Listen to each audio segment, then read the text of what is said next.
ಭಾರೀ ಮಳೆಯಿಂದ ಮಂಡ್ಯದಲ್ಲಿ ಭಾರೀ ಅವಾಂತರ ಹಿನ್ನೆಲೆ ಮಳೆ ಹಾನಿ ಪ್ರದೇಶದಲ್ಲಿ ಚಲುವರಾಯಸ್ವಾಮಿ ಪರಿಶೀಲನೆ ನಡೆಸಿದ್ದಾರೆ.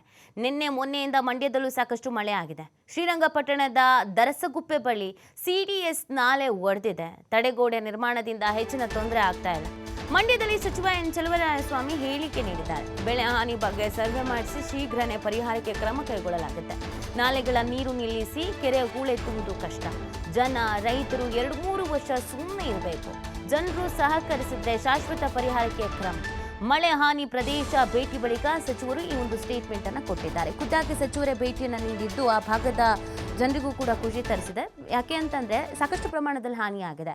ಖುದ್ದಾಗಿ ಸಚಿವರೇ ಭೇಟಿ ಕೊಟ್ಟಾಗ ಅವ್ರ ಜೊತೆಗೆ ಅಧಿಕಾರಿಗಳು ಕೂಡ ಬರ್ತಾರೆ. ಏನಾಗಿದೆ, ಎಷ್ಟು ಪ್ರಮಾಣದಲ್ಲಿ ಹಾನಿ ಆಗಿದೆ, ಇದಕ್ಕೆ ಪರಿಹಾರ ಏನು ಒದಗಿಸಬೇಕಾಗತ್ತೆ, ಅದೆಲ್ಲವೂ ಅವರೇ ಖುದ್ದಾಗಿ ನೋಡೋದ್ರಿಂದ ಒಂದಷ್ಟು ಸಮಸ್ಯೆ ಬಗೆಹರಿಯುತ್ತೆ ಅನ್ನೋದೊಂದು ನಂಬಿಕೆ. ಇದನ್ನು ಖುದ್ದಾಗಿ ಸಚಿವರು ಜೊತೆಗೆ ಶಾಸಕ ರವಿಕುಮಾರ್ ಗಣಿಗ ಕೂಡ ಇದ್ರು. ಇವರೆಲ್ಲ ನೋಡಿ ಸ್ಥಳೀಯರು ಕೂಡ ಒಂದಷ್ಟು ವಿವರಿಸಿದ್ದಾರೆ. ಜೊತೆಗೆ ಪರಿಹಾರದ ಬಗ್ಗೆ ಕೂಡ ಮಾತನಾಡಿದ್ದಾರೆ.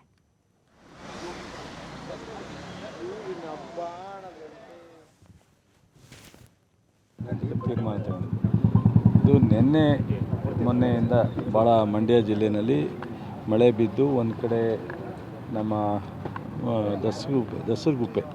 ದಸರಗುಪ್ಪೆನಲ್ಲಿ ಒಂದು CDS ಕಾಲುವೆನೂ ಬ್ರೀಚ್ ಆಗಿದೆ. ಇಲ್ಲಿ ಮಂಡ್ಯ ಸಿಟಿನಲ್ಲಿ ಈ ಏನು ಬಿಡಿ ಕಾರ್ಮಿಕರ ಕಾಲೋನಿ ಹೌಸಿಂಗ್ ಬೋರ್ಡ್ ಏನಿದೆ, ಇಲ್ಲಿ ಭಾಳ ದಿವಸದಿಂದ ಕಳೆದ 20 ವರ್ಷದಿಂದ ಇಲ್ಲಿ ಬದುಕ್ತಾ ಇರ್ತಕ್ಕಂಥ ನಾಗರಿಕರೇ ಹೇಳ್ತಾ ಇದ್ದಾರೆ.